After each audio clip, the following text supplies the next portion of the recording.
Big announcement from the IRS. Taxpayers are eligible to claim an extra relief check this year. $500 checks are being sent out right now to more than 1 million people. Minnesota frontline workers will receive close to $500 from the state as recognition for their key roles during the crisis. And according to the Minnesota governor, the state began sending payments worth $488 to more than 1 million people this week. Leaders on both sides of the aisle disagreed over the payment plan, and that's not very good, because with Democrats wanting $1 billion to go towards workers and Republicans only wanting to spend $250 grand, which would give less people and less stimulus checks. Eventually, the governor and state legislators approved a $500 million budget to provide the payments to workers. The leaders originally expected around 670,000 applicants, bringing the payment total to $750 each. However, in June, the number of eligible recipients increased dramatically after the application opened. Of the nearly 1.2 million applications, the state approved 1 million for payments, and the governor sent a release that I'm grateful for the work Minnesotans did to help the people across the state. Frontline workers are important for the fabric of our state and help us continue functioning through the crisis. And people were denied the payment for several reasons, like earning too high money or receiving unemployment benefits or above a certain income level, and they're not required hours in the frontline sector.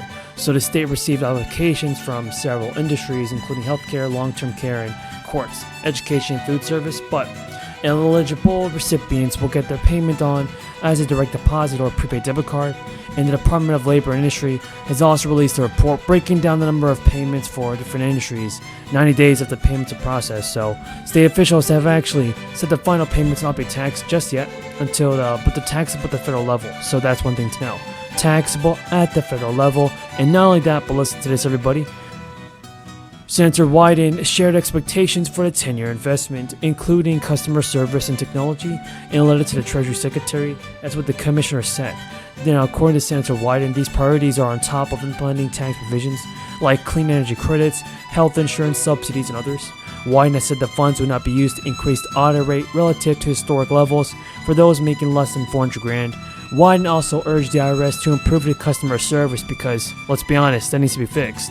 Wyden asked for technology upgrades to improve service and enforcement, making it easier to process third-party tax forms and flag errors to begin audits more quickly. Wyden also highlighted the need to rebalance audit rates between wealthy and lower-income taxpayers by hiring more revenue agents, and IRS audits dropped 44% between fiscal year 2015 and 2019, and according to a 21 report, the Treasury Secretary, or Treasury Inspector actually, for the tax administration, said the audits have actually dropped by 75%, making $1 million more for the low and moderate earners. So stimulus payments are going out. That is official, and people receiving stimulus payments very, very soon. So let's be excited for that. That'd take you a long time to come up with that one. I could have guessed that one. Rawgeneration.com for all you folks watching out there. This is a true, unique Jersey success story that sells all over the United States, and it's direct to consumer. So you're going to have to go to that website and get your incredibly healthy juices from Raw Generation, rawgeneration.com. I'm also honored to be joined, in addition to Bill and Jess, to the Commissioner of the Department of Labor and Workforce Development, and Rutgers fan Rabasaro Angelo, New Jersey Economic Development Authority Chief Executive Officer Tim Sullivan. Is Kathleen here? Kathleen, I apologize. The EDA's Chief Economic Transformation Officer, Kathleen Coviello. Kathleen, great to have you with us. We have Senator Vin Gopal, who I was with yesterday, where he received a richly deserved acknowledgement from the Department of Military and Veterans Affairs. Good to be with you, Vin. We have the Manufacturing Caucus co-chair to your right, Senator Linda Greenstein. Linda, great to be with you as well. Assemblywoman Marilyn Paperno is with us. Marilyn, great to be with you. We're in your backyard. And we have, to my far left, a guy who I've got a long-standing now relationship with, largely on email, the CEO of the New Jersey Manufacturing Extension Program, John Kennedy. John, great to be with you. And Aaron Fitchner is with us. I want to give Aaron a shout out, who's in the back, who is representing the Consortium of Community Colleges.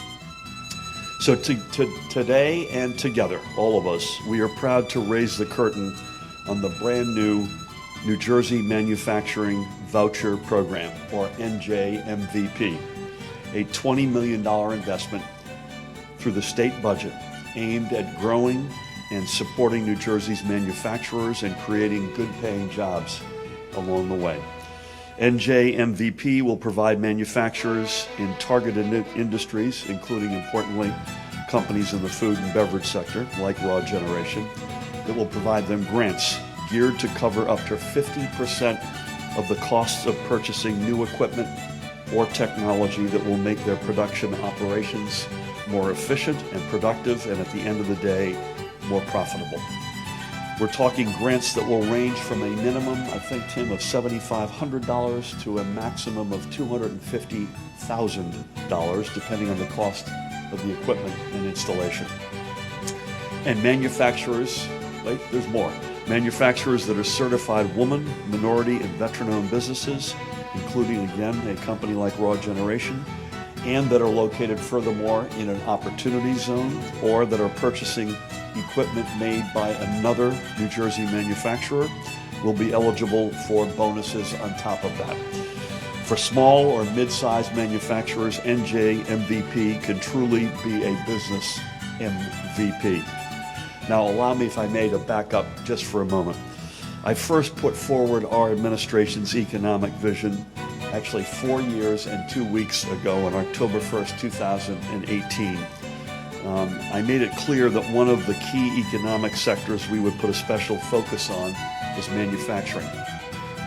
And it's not surprising, from Patterson's textile mills to Campbell's Soup and RCA in Camden to the former automotive plants in Central Jersey and in countless other places in between. Manufacturing has always been part of New Jersey's economic DNA. I'm reminded of this every time I go to my office as I pass a bridge, and I will do that shortly after this event, every day with the words, "Trenton makes, the world takes." And NJMVP is just one part of, it's the biggest part, but it's one part of a more than $35 million investment our state budget is making in both growing our manufacturing sector and building the workforce these businesses need. And to the second part, and as Commissioner Acero Angelo, long recession. In February of 2021, for example, a prominent economist testified right here on Capitol Hill that Democrats' runaway spending might back the Federal Reserve into a corner. It might leave the Fed no choice but to sharply raise interest rates. And that would not just slow down our economic recovery, but potentially actually shift it into reverse. Sound familiar? That's exactly what's happened right before our eyes. Yesterday, that showed consumer price growth spiked in May. The Labor Department's Consumer Price Index rose 1% last month alone and 8.6% in the 12-month stretch ending in May. But Biden on Friday stressed that he is sympathetic to the impact of high inflation on families. During a press conference, Biden stated, "I understand Americans are anxious, and they're anxious for a good reason." What are your thoughts on this, everybody? Will President Biden finally do something for the American people and help people out with stimulus checks this year? Tell me what you think in the comments below. So I believe that President Biden, everybody, can do more for the American people with stimulus checks. $700 stimulus payments have officially been approved by lawmakers. These checks will only be going out to a new targeted group of Americans, including those that are experiencing financial difficulties right now. More pressure is now on Congress to approve a fourth round of checks. Schumer is already proposing a new plan, and it was announced that the West Liberty City Council voted unanimously to move forward with a plan to distribute $700 stimulus checks to city residents that were previously excluded from the crisis relief. The plan would use $147,000 in local American Rescue Plan funding, which was allocated to states, cities, and counties to provide economic assistance for households negatively impacted by the crisis. A formal resolution is expected by June 21st, and the two city councilors argued for larger checks of $1,400, saying they plan to continue advocating for bigger checks up to the formal resolution. Now, it is really great to see that some lawmakers are finally taking action for the American people. West Liberty will become the second city of Iowa and one of the few cities in the country to set up a direct payment program using a portion of its American Rescue Plan funding. The state of Maine has also started sending out stimulus checks to residents in need. I assume that's not about the Golden State Warriors.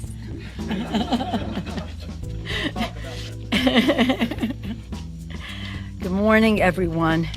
We come together at a time of so much activity here.